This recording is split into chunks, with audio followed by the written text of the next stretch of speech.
تو میں یہ کر رہا تھا کہ ہمارے نبی صلی اللہ علیہ وسلم کو اللہ نے دولت دی مگر آپ نے رکھی نہیں، جس کی وجہ سے ہمارے نبی کا لائف اسٹائل ایسا تھا کہ اس میں عیش و عشرت کا کوئی سامان نہیں تھا. لیکن اگر کسی نے پیسہ رکھا ہو پھر اگر وہ استعمال نہ کر رہا ہو تو یہ کنجوسی کا اعلیٰ درجہ ہے، شریعت اس کو پسند نہیں کرتی. آج لوگ پیسہ رکھتے ہیں، پیسے ان کے پاس جو ہے نا وہ فراری رکھنے کے ہیں اور گھوم رہے ہیں پھٹ پٹی پر، اور جب ان سے پوچھا جائے کہ یار یہ تمہارا لائف اسٹائل کیسا ہے تو جواب دیتے ہیں ہمارے نبی کی زندگی کیا تھی، سادہ تھی. تو بھائی ہمارے نبی کے اکاؤنٹ میں پیسے نہیں ہوتے تھے، آپ کے تو اکاؤنٹ میں پیسے ہیں، آپ کے تو بحریہ ٹاؤن میں پلاٹ ہیں، پھر جو کی روٹی کھا رہے ہوتے ہیں. ہمارے حضرت ایک دعوت میں گئے، پیر صاحب نے نا، مرید نے دعوت کی، مرغے رکھ دیے، نہاریاں، اور وہ پیر صاحب جو تھے اس کے جاہل پیر تھے، وہ پیر صاحب نے کہا یہ کیا رکھا ہے اتنا کھانا، ہمارے نبی تو جو کی روٹی کھایا کرتے تھے، یہ کیا مرغے پکا کے اور بریانی اور نہاری، یہ کیا ہے یہ؟ تو حضرت نے فرمایا آپ کے لیے نہیں ہے، یہ میرے لیے، آپ ان کے لیے بھائی کوئی مسور کی دال لیا بنا کے. سمجھ میں آ رہی بات؟ تو ایفیشنسی جھاڑنے کی کوشش کی جا رہی ہے. بھائی نبی صلی اللہ علیہ وسلم کے پاس تو کچھ تھا ہی نہیں، جو تھا تو شام سے پہلے صدقہ. پیر صاحب آپ کا جو مرید ہے اس کے اکاؤنٹ میں ابھی بھی 1 کروڑ روپے پڑے ہوئے ہیں، اور آپ کا اکاؤنٹ کون سا خالی ہے؟ آپ کی جیبوں میں بھی لفافے پڑے ہوئے ہوں گے، ابھی بھی لفافے پڑے ہوئے ہوں گے. یا تو سارا صدقہ کر دو، مرید سے بھی بولے سب صدقہ کر دے اور غریب ہو کے بیٹھ جائے، پھر بیچارے کے پاس کچھ ہے ہی نہیں تو پھر جو کی روٹی کھلائے گا، تو کھاؤ بھی جو کی روٹی. سمجھتے ہو کہ نہیں سمجھتے ہو؟ تو یہ کانسیپٹ کلیئر کرنا بہت ضروری ہے کہ دین کا اس سے تعلق نہیں ہے کہ آپ کی گاڑی اچھی ہے، آپ کے کپڑے اچھے ہیں، آپ کے جوتے اچھے ہیں. اگر آپ کے پاس پیسہ ہے تو پھر اگر آپ کی گاڑی اچھی نہیں ہے تو پھر آپ بے دین ہیں، کیونکہ آپ اپنے اوپر خرچ کرتے ہوئے موت آ رہی ہے، اور آج آ رہی ہوتی ہے.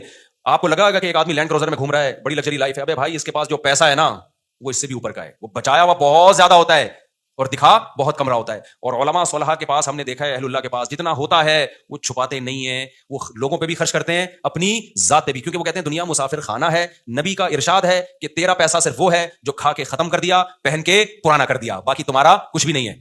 بہت سی چیزیں پنجابی زبان نے ہلکی ہماری، کھلا کھاؤ تے انجوائے کرو، ہاں اسراف نہ کرو، اپنی اوقات سے زیادہ خرچ نہ کرو، یہ قرآن نے منع کیا. جتنی اوقات ہے اس کے اندر رہو، ایسا نہ ہو کہ ایک روڈ اڑا دیا اور کل بھیک مانگ رہے لوگوں سے، ضرورت جو ضروری خرچے وہ بھی پورے نہیں ہو رہے. تو یہ اللہ تعالیٰ ہمیں جو ہے نا سمجھنے کی اور یہ بیلنس ہماری زندگی میں اللہ تعالیٰ پیدا فرمائے. وما علینا الا البلاغ. سنتوں کے بعد انشاءاللہ سوال جواب کا سیشن ہوگا، جو بیٹھنا چاہیں بیٹھ سکتے. اللہ اکبر. مہر کی رقم 2 تولے سونا اور 1 لاکھ روپے نقد. اچھا 2 نکاح ہے، دوسرا بھی ہے، 2 عدد دولہا.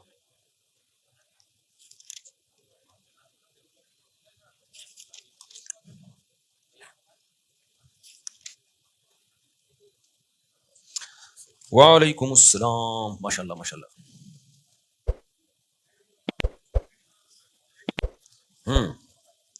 ریان مجیب بل سعید مجیب احمد آپ ہیں، اور دوسرے دولہا اچھا وقار الدین عثمان. اچھا ماشاء اللہ.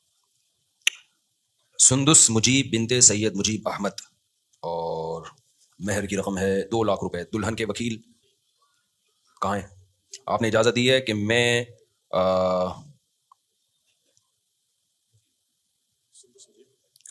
اچھا سندس مجیب ول سعید مجیب احمد کا نکاح 2 لاکھ روپے مہر میں وقار الدین عثمانی ول قطب الدین حقانی عثمانی، سوری عثمانی حقانی ہے لکھا ہوا، حقانی ہے یار، اس کو صحیح کرو بھائی.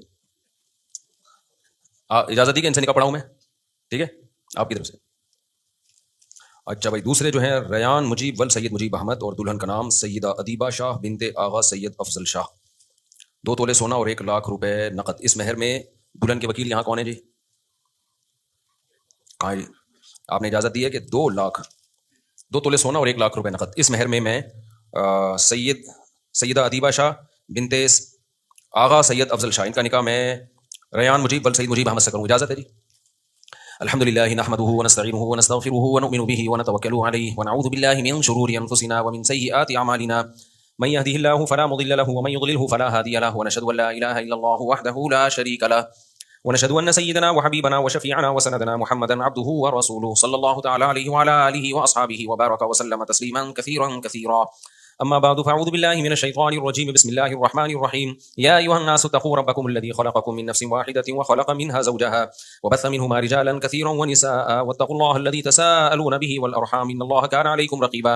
وقال تعالى يا أيها الذين آمنوا اتقوا الله وقولوا قولا سديدا يصلح لكم أعمالكم ويغفر لكم ذنوبكم ومن يطع الله ورسوله فقد فاز فوزا عظيما.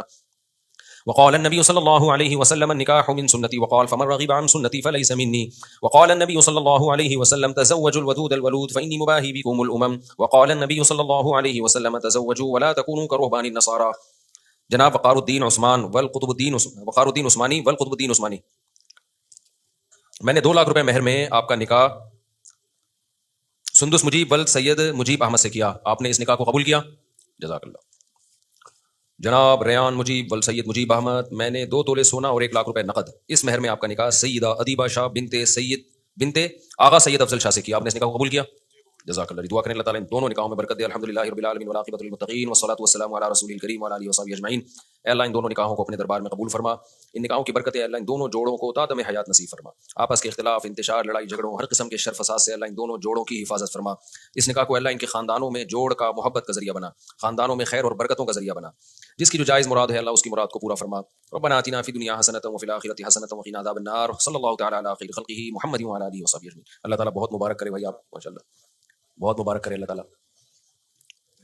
وہ تمیز کا کام ہے نا، تمیز والا کام. نکاح خاندانی لوگوں کا کام ہوتا ہے، سمجھ رہے ہو؟ گلے میں شال ڈالتے ہیں تو کیا شال دوپٹے کے زمرے میں آتی ہے؟ شال ڈالنا جائز ہے بھائی. شال جو ہے نا وہ دوپٹے کے زمرے میں نہیں آتی.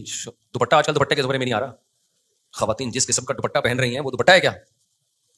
تو جو بھی جتنا پہن رہا ہے اس کو پہننے دو. اچھا ہے نا، تو اچھا ہی لگتی ہے. شال تو ہمارا کلچر ہے بھائی. ایک ہی تو اچھا کام کر رہا ہے وہ، اس پہ بھی آپ کو اعتراض ہو رہا ہے.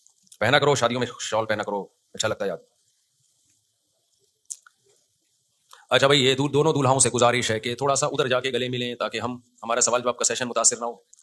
مجھے ایک بات بتاؤ، آج کسی کو کہہ دیا جائے، کسی کو عشق ہو جائے نا کہیں عشق، تو لڑکے کیا کچھ نہیں کر رہے ہوتے ہیں نا اس کو حاصل کرنے کے لیے. ڈپریشن میں جا رہے ہوتے ہیں، خودکشیاں ہوتی ہیں. اگر کوئی کہتے کہ تو 2 مہینے لگاتار روزے رکھے گا تجھے یہ مل جائے گی، تو رکھیں گے کہ نہیں رکھیں گے؟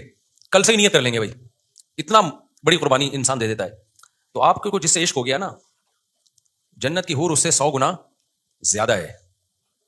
سمجھ رہے ہو کہ نہیں سمجھ رہے؟ تو اللہ نے اپنے نیک بندوں کے لیے جو جنت کی نعمتیں تیار کر کے رکھی ہیں وہ اس دنیا سے کروڑہ گنا زیادہ بہتر ہے. 100 تو میں نے ویسے ہی کہہ دیا. تو اس کے لیے کچھ بھی نہیں کر رہا انسان. نفلی روزے تک نہیں رکھے جاتے، رمضان کے روزے پورے نہیں رکھے جا رہے آج کل لوگوں سے.